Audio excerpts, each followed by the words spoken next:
શ્રી હિરપરા કન્યા વિદ્યાલય કાલાવડ, ધોરણ 11, વિષય સમાજશાસ્ત્ર, પાઠ નંબર 6, સામાજિક સંસ્થાઓ. આ પાઠના આજના લેક્ચરમાં વિદ્યાર્થી બહેનો હાર્દિક સ્વાગત છે. આજે આપણે લગ્ન સાથેની પસંદગીમાં અગ્રતા સૂચક જે ધોરણો વાપરવામાં આવે છે તેની સમજ મેળવીશું. આપણે સામાજિક સંસ્થા તરીકે કુટુંબ સંસ્થાની સમજ મેળવી, ત્યારબાદ લગ્ન સંસ્થા, લગ્નના પ્રકારો, લગ્ન પસંદગીના ક્ષેત્રો વિશે પણ આપણે વિસ્તૃત માહિતી મેળવી.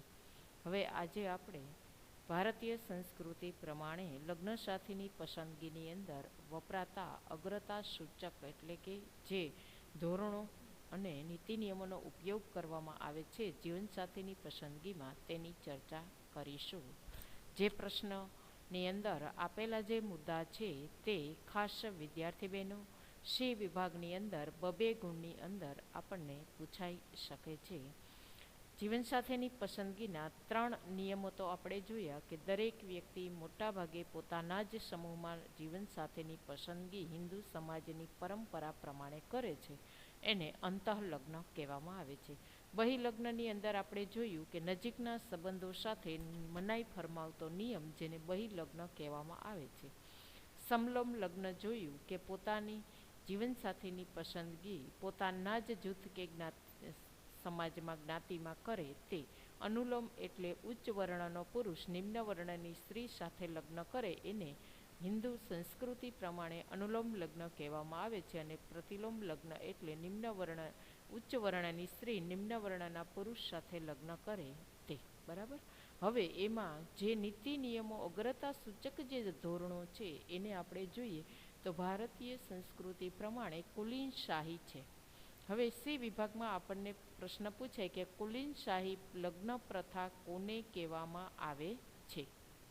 તો જોઈએ, માતા પિતાએ પોતાની પુત્રીના લગ્ન તેના કુળ કરતાં સામાજિક પ્રતિષ્ઠાની દ્રષ્ટિએ ઉચ્ચ ગણાતા કુળના પુરુષ સાથે લગ્ન કરવા જોઈએ એવું મૂલ્ય કેટલાક સમૂહોની અંદર એવો વિચાર પ્રવર્તે છે. ખાસ કરીને આપણા જે સમાજની અંદર આ રિવાજ જોવા મળે છે કે દરેક માતા પિતા એવું ઈચ્છે છે કે પોતાની જે પુત્રી છે એને કુળની દ્રષ્ટિએ અને સામાજિક કુળ કરતાં સમાજની અંદર જે કુટુંબની પ્રતિષ્ઠા ઊંચી હોય, ધનાઢ્ય કુટુંબ હોય, એવા જ કુટુંબની અંદર દરેક માતા પિતા એવું ઈચ્છે છે કે પોતાની પુત્રીના પરણાવી.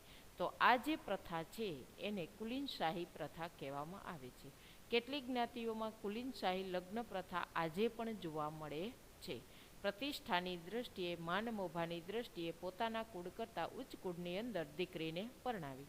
દરેક માતા પિતા એવું ઈચ્છતા હોય કે અમારે છે એના કરતાં સારા ઘરની અંદર દીકરીને દેવી. બરાબર. ત્યારબાદ આપણા ભારતીય સમાજની અંદર દિયરવટું, જેઠવટું અને સાળીવટું જે શબ્દો તમે સમાજની અંદર સાંભળેલા પણ હશે કે પતિના મૃત્યુ પછી પતિના નાના ભાઈ સાથે એ જ સ્ત્રીના લગ્ન કરવામાં આવે તો એમને દિયરવટું કહેવામાં આવે છે. ત્યારબાદ પતિના મોટા ભાઈ સાથે બીજા લગ્ન કરવામાં આવે તો એને જેઠવટું કહેવામાં આવે છે. એ જ રીતે પત્નીનું અવસાન થયા પછી પત્નીની નાની બેનને એમના પતિ સાથે જે પરણાવવામાં આવે એમને કહેવામાં આવે છે સાળીવટું. તો ભારતીય સમાજની અંદર આવા પણ ઘણી બધી જ્ઞાતિ અને સમૂહની અંદર આવા દિયરવટું, સાળીવટું અને જેઠવટુના પણ નિયમો જોવા મળે છે. ત્યારબાદ પિતરાઈ લગ્ન, તો કે કેટલાક સમૂહોમાં પિતૃપક્ષે ફોઈના સંતાનો અને માતૃપક્ષે મામા માસીના સંતાનો સાથે લગ્ન સંબંધો બાંધી શકાય છે, જેમને પિતરાઈ લગ્ન કહેવામાં આવે છે. ખાસ કરીને ભરવાડ છે, આહિર છે, દરબાર, રજપૂત જ્ઞાતિ જે ભારતની અંદર છે એવી જ્ઞાતિઓની અંદર વર્તમાન સમયની અંદર પણ આવા પિતરાઈ લગ્ન જોવા મળે છે. એટલે કે મામા ફોઈના સંતાનો છે એ એકબીજા સાથે જીવનસાથીની પસંદગી કરી અને લગ્ન સંબંધી બંધાય છે, જેમને આપણે પિતરાઈ લગ્ન તરીકે ઓળખીએ છીએ.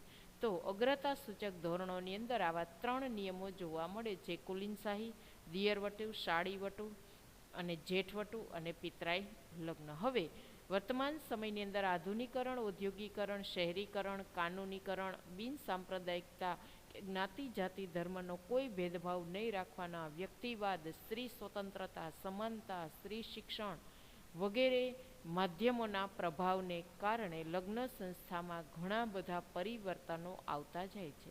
ખાસ વિદ્યાર્થી બહેનો, આ જે પ્રશ્ન છે એ 5 ગુણની અંદર મોટા ભાગે વારંવાર પરીક્ષામાં પૂછાય છે. લગ્ન સંસ્થા જે છે કે એક કે વધારે પુરુષોનો એક કે વધારે સ્ત્રી સાથેનો જાતીય સંબંધ છે, જેને સમાજના રિવાજ અને રાજ્યના કાયદા દ્વારા એમના થનારા બાળકોને પરસ્પર હકો અને ફરજોનો સમાવેશ થાય છે, જેને આપણે લગ્ન કહીએ છીએ. તો આ જે લગ્ન સંસ્થા ભારતીય સમાજને સાતત્ય કાયમના માટે ચાલુ રાખવા માટે કુટુંબ સંસ્થાના પાયાને પરંપરાગત રીતે કાયમ ટકાવવા માટે જે લગ્ન સંસ્થા ભારતીય સમાજમાં જોવા મળે છે, એની અંદર જે પ્રાચીન સમયના જે રિવાજો માન્યતાઓ હતા એમાં દિવસે ને દિવસે જે પરિવર્તન આવતું જાય છે. તો શેનાથી પરિવર્તન આવ્યું છે એવો જો એક ગુણનો પ્રશ્ન પૂછાય તો ઔદ્યોગિકરણ, શહેરીકરણ, કાનૂનીકરણ, બિનસાંપ્રદાયિકતા, વ્યક્તિવાદ, દરેક વ્યક્તિ હવે પોતાની રીતે સ્વતંત્ર છે, સમાનતા, સ્ત્રી શિક્ષણ મેળવતી થઈ છે, સાથે સાથે વ્યવસાય પણ કરતી થઈ છે, વિજ્ઞાન ટેકનોલોજીનો યુગ આવ્યો છે અને સંચાર માધ્યમોના પ્રભાવથી લગ્ન સંસ્થાની અંદર જે નિયમો અને વિચારો પ્રવર્તતા હતા એની અંદર બદલાવ આવેલો છે, એટલે કે લગ્ન સંસ્થામાં આવેલા પરિવર્તનો. તો લગ્ન સંસ્થામાં આવેલા પરિવર્તનોની અંદર આપણે 8 મુદ્દાઓની ચર્ચા કરીશું. એમાં પ્રથમ મુદ્દો છે કે લગ્નનું ધાર્મિક પાસું નબળું પડતું જાય છે. આપણે જ જોઈએ છીએ વર્તમાન સમયની અંદર કે લગ્નની અંદર ધાર્મિક વિધિ એકદમ ઔપચારિક બની ગઈ છે, કે જે બ્રાહ્મણ દ્વારા માતા પિતાની હાજરીની અંદર જે કન્યાદાન કરી અને દીકરીને જે સાસરે વળાવવામાં આવે છે એ વિધિની અંદર પણ આપણે જોઈએ છીએ ઔપચારિકતા આવી ગઈ છે. ઔપચારિકતા એટલે વિધિગુણ બની ગઈ છે અને આપણે જોઈએ છીએ કે ફેશન, દેખાવ અને વિડીયો શૂટિંગનું મહત્ત્વ વધતું જાય છે. લગ્ન એ પવિત્ર સંસ્કાર અને પવિત્ર બંધન ગણવાનો આદર્શ હવે નબળો પડી ગયો છે, કે જ્યારે કોઈ યુવક કે યુવતીના લગ્ન થવાના હોય એને જ્યારે મીંઢોળ બંધાઈ જાય પછી એ પોતાના ગામની નદી છે એ વટતા નહીં, એવો આપણા ભારતની અંદર પ્રાચીન વિચાર હતો. હવે એ જે પવિત્ર જે વિચાર હતો એવો છે આપણે જોઈએ છીએ કે દીકરીને હવે રાત્રે જ વળાવવામાં આવે છે. મોટાભાગે લગ્ન કેવા થઈ ગયા છે? રાત્રિના લગ્ન થઈ ગયા છે. પહેલાં તો જ્યારે દીકરીનું લગ્ન લખાઈ જાય પછી દીકરી કે દીકરાને નદી, પોતાના ગામની નદીના સીમાડાથી બહાર પણ રાત્રે વટવા દેવામાં આવતા નહીં. એટલે કે ટૂંકમાં જે ધાર્મિક વિધિનું જે મહત્ત્વ હતું, જે પવિત્રતા હતી, એ દિવસે ને દિવસે ઓછી થતી જાય છે. કન્યાદાન એ લગ્ન વિધિનું એક આવશ્યક અંગ બની ગઈ છે. તો માતા પિતા તરફથી કન્યાને ચીજ વસ્તુઓ ભેટ પણ અપાય છે, પરંતુ એમાંય આપણે જોઈએ છીએ કન્યાદાનની અંદર ખાસ શું આપવામાં આવતું, તો કે વર્તમાન સમયની અંદર એમાં ભૌતિકતા આવતી જ જાય છે. ચીજ વસ્તુઓ અને દહેજનું પ્રમાણ એમાં આપણને દેખાય છે કે વધી જાય છે. પહેલાં તો દીકરી જે જાય છે ત્યાં એમના ઘરના સંસ્કારો લઈને જાય, માટે પવિત્ર પુસ્તક છે, ગાય છે, ચાંદી છે, એવી વસ્તુઓ છે, કાસું છે એ આપવામાં આવતું. હવે એમાં ભૌતિકતા, સામાજિક પ્રતિષ્ઠા અને દહેજ વધતા જાય છે. તો કન્યાદાનમાં જે ધાર્મિક તત્વો હતા તેની જગ્યાએ હવે સામાજિક ભૌતિક તત્વો આપણને વિશેષ જોવા મળે છે. ખાસ કરીને તો કે ત્યારબાદ લગ્ન સંસ્થામાં આવેલા પરિવર્તનમાં હિન્દુ લગ્નમાં વિકસતું કરારનું સ્વરૂપ. પરંપરાગત હિન્દુ લગ્નને એક સંસ્કાર સ્વીકારવામાં આવતા હતા. હવે એ જે સંસ્કાર તરીકે જે વ્યક્તિવાદી વલણ આવ્યું એના કારણે એના મૂલ્યોમાં પરિવર્તન આવ્યું. એટલે કે હિન્દુ લગ્નમાં કરાર આધારિત લગ્ન થઈ ગયા. કેવા? તો કે પતિ પત્ની ધારે ત્યારે જો એકબીજા સાથે મેળ ન બેસે તો પારસ્પરિક સંમતિથી છૂટાછેડા લઈ શકે છે. કરાર આધારિત લગ્નનું સ્વરૂપ થઈ ગયું છે. જે હિન્દુ ધર્મની અંદર લગ્ન એક પવિત્ર અને ભવોભવના જે બંધન ગણવામાં આવતા હતા એ વિચાર હવે ઓછો થતો જાય છે. કારણ કે 1954ની અંદર સ્પેશિયલ મેરેજ એક્ટ કાયદો એટલે કે ઘડવામાં આવ્યો કે પતિ પત્ની પોતાને જો સંમતિ ન હોય તો એ બંને છૂટાછેડાનો અધિકાર ધરાવે છે. એક ગુણના પ્રશ્નમાં પૂછાય છે સ્પેશિયલ મેરેજ એક્ટ ક્યારે ઘડવામાં આવ્યો? છૂટાછેડાને લગતો આ કાયદો છે 1954માં. સાથે સાથે લગ્ન સંસ્થામાં આવેલા પરિવર્તનમાં જોઈએ છીએ લગ્ન વય ઊંચી આવતી જાય છે. પહેલાં તો પ્રાચીન સમયની અંદર પેટે ચાંદલા કરી અને લગ્ન જીવનસાથીની પસંદગી કરવામાં આવતી. ત્યારબાદ 14 વર્ષે પણ દીકરીને સાસરે વળાવી દેતા. હવે વિજ્ઞાન, ટેકનોલોજી, આધુનિકરણ, ઔદ્યોગિકરણ, સ્ત્રી શિક્ષણ મેળવતી થઈ અને નવા કાયદાથી ભારતના બંધારણમાં પણ સ્ત્રી પુરુષને સમાન અધિકારને કારણે અત્યારે લગ્નની વય કાયદાકીય રીતે ઊંચી આવતી જાય છે. છોકરાઓની લગ્ન વય 21 વર્ષ અને છોકરીઓની લગ્ન વય 18 વર્ષ નક્કી કરવામાં આવેલી છે. એ સિવાય લગ્ન કરનારને કાયદાકીય રીતે ગેરકાનૂની ગણવામાં આવે છે. શિક્ષણ, લગ્ન સંબંધી બદલાયેલા ખ્યાલો, સ્ત્રી શિક્ષણમાં વૃદ્ધિ વગેરેને પરિણામે અત્યારે લગ્ન વય છે એ ઊંચી આવતી જાય છે. તો બાળ લગ્ન પ્રથા જે હતી એ દિવસે ને દિવસે નોંધપાત્ર રીતે એમાં શું થતો જાય છે? ઘટાડો. ત્યારબાદ લગ્ન સાથેની પસંદગીના ધોરણોમાં પણ પરિવર્તન આવેલું છે. આપણે જોઈએ છીએ કે પહેલાંના સમયની અંદર માતા પિતા અને વડીલો દ્વારા જે કંઈ જીવન સાથેની પસંદગી થતી તે પરંપરાગત રીતે માન્ય ગણવામાં આવતી, એટલે કે લગ્નને બંને કુટુંબના જોડાણ તરીકે સ્વીકારવામાં આવતું. વર્તમાન સમયમાં નોંધપાત્ર પરિવર્તન આવ્યું છે. હવે યુવક અને યુવતી શું કરે છે? તો કે સ્વપસંદગીથી, ઈચ્છા પસંદગીથી લગ્નને મહત્ત્વ આપે છે. જીવનસાથીની પસંદગીમાં વ્યક્તિગત લાયકાતને પ્રાધાન્ય મળવા લાગ્યું છે. આપણે જોઈએ છીએ વર્તમાન સમયની અંદર જે બ્રહ્મ વિવાહ થતા, માતા પિતા જે કન્યાદાન આપી અને બ્રાહ્મણોની હાજરીમાં એ વિવાહનું પ્રમાણ અત્યારે ઓછું થઈ ગયું છે અને ગાંધર્વ વિવાહ એટલે કે આધુનિક પ્રેમ લગ્ન જેને આપણે લવ મેરેજ કહીએ છીએ એનું પ્રમાણ છે એ વધતું જાય છે. તો જીવનસાથીની પસંદગીમાં આમાં પણ પરિવર્તન આવેલું છે. આંતરજ્ઞાતીય લગ્ન પણ શક્ય બન્યા છે. આંતરજ્ઞાતીય લગ્ન એટલે કે જીવનસાથીની પસંદગી પોતાની જે જ્ઞાતિ છે એ સિવાયની જ્ઞાતિની અંદર કરવી. તો કાનૂની પ્રયત્નો અને સુધારણા પ્રવૃત્તિને પરિણામે વિભિન્ન જ્ઞાતિ વચ્ચેના લગ્ન સંબંધોની તરફેણમાં અનુકૂળ વાતાવરણ જળાયું છે. કારણ કે જેમ 1954માં સ્પેશિયલ મેરેજ એક્ટ કાયદો ઘડાયો, આ કાયદાથી આંતરજ્ઞાતીય લગ્નને સંપૂર્ણ રીતે સમર્થન મળ્યું છે. તો કે ભારતના બંધારણ અને રાજ્યના કાયદા પ્રમાણે આંતરજ્ઞાતીય કોઈ લગ્ન કરે તો એમને કાયદાકીય રીતે એમને માન્ય ગણવામાં આવે છે પોતાની જ્ઞાતિ બહાર. અને એને આંતરજ્ઞાતીય લગ્નને પ્રોત્સાહન આપવા માટે ગુજરાત સરકાર વર્તમાન સમયની અંદર 50,000ની સહાય પણ કરે છે. પરંતુ ખાસ વિદ્યાર્થી બહેનો, આપણે એ કરવાનું નથી. માતા પિતા અને વડીલોના માર્ગદર્શન નીચે આપણે આપણી જ્ઞાતિમાં જ જીવનસાથીની પસંદગી કરવી જોઈએ. બરાબર. ત્યારબાદ 6, બહુપતિ અને બહુપત્ની લગ્ન હવે ગેરકાયદેસર બન્યા છે.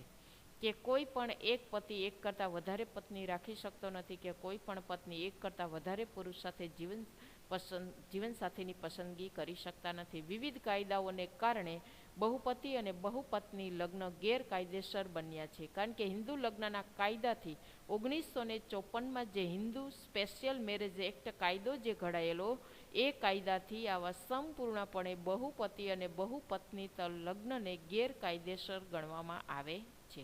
ત્યારબાદ જીવનસાથીની પસંદગીમાં શેનું મહત્ત્વ વધ્યું છે?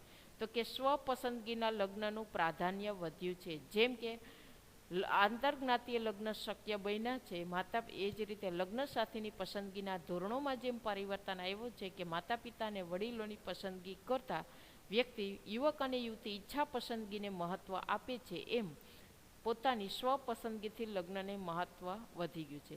એમાં પણ હવે ઉદારતા અને સહિષ્ણુતાનું વાતાવરણ આવ્યું છે કે માતા પિતા બંને પણ આવી, જો યુવક અને યુવતી બંને પક્ષે સ્વપસંદગીથી લગ્ન કરવા ઈચ્છતા હોય તો સ્વીકૃતિ આપતા થયા છે. એમાં ઉદારતા જોવા મળે છે. ત્યારબાદ છૂટાછેડાને પણ કાનૂની માન્યતા મળી છે. સ્ત્રી પુરુષ બંનેને સમાન અધિકાર ધરાવતો જે કાયદો ઘડવામાં આવ્યો છે, એટલા એ કાયદા પછી દુઃખી દાંપત્ય જીવનનો અંત લાવવા માટે હવે સ્ત્રી પુરુષ બંને છૂટાછેડાનો માર્ગ છે એ અપનાવી શકે છે. કારણ કે 1955ની અંદર હિન્દુ લગ્ન કાયદાથી 1954માં જે સ્પેશિયલ મેરેજ એક્ટ ઘડાયેલો છે, 1955માં હિન્દુ લગ્ન કાયદાથી છૂટાછેડાની જોગવાઈ કરવામાં આવેલી છે કે બંને વચ્ચે જો મનમેળ ન હોય, બંને વચ્ચે તાલમેલ ન હોય તો દુઃખી દાંપત્ય જીવન જીવવું એના કરતાં છૂટાછેડાથી બંને પોતાના લગ્ન જીવનનો અંત લાવવો એ વધારે સારું છે. માટે 1955ના કાયદાથી બંને પોતાના વિચારો પ્રમાણે છૂટછાટ લઈ શકે છે. આમ લગ્ન સંસ્થાની અંદર વર્તમાન સમયની અંદર આપણને પરિવર્તન જોવા મળે છે. હિન્દુ લગ્નનું પાસું જે ધાર્મિક પાસું હતું એ નબળું થતું જાય છે. હિન્દુ લગ્નમાં કરારનું સ્વરૂપ વધતું જાય છે, લગ્ન વય ઊંચી આવતી જાય છે. ત્યારબાદ જીવનસાથીની પસંદગીના ધોરણોમાં પણ પરિવર્તન જોવા મળે છે. આંતરજ્ઞાતીય લગ્નને પ્રોત્સાહન મળતું જાય છે. બહુપતિ અને બહુપત્નીત્વ લગ્ન ગેરકાયદેસર બનતા જાય છે. સ્વપસંદગીના લગ્નને પ્રાધાન્ય મળતું જાય છે અને છૂટાછેડાથી કાનૂની માન્યતા પ્રમાણે પતિ પત્ની બંને પોતાની રીતે લગ્ન જીવનનો અંત લાવી શકે છે. આ રીતે દિવસે ને દિવસે વર્તમાન સમયની અંદર પરિવર્તન જોવા મળે છે. અહીંયા આપણે સામાજિક સંસ્થા તરીકે બે સંસ્થા વિશે વિસ્તૃત સમજ પૂરી કરેલી છે, કુટુંબ સંસ્થા અને જ્ઞાતિ સંસ્થા. આવતા લેક્ચરની અંદર આપણે જ્ઞાતિ સંસ્થા કે જે ભારતનો મુખ્ય પાયો જ્ઞાતિ ઉપર આધારિત છે, ભારતમાં 3000 જ્ઞાતિઓ વસવાટ કરે છે, એના વિશે વિસ્તૃત સમજ છે એ મેળવીશું. અસ્તુ.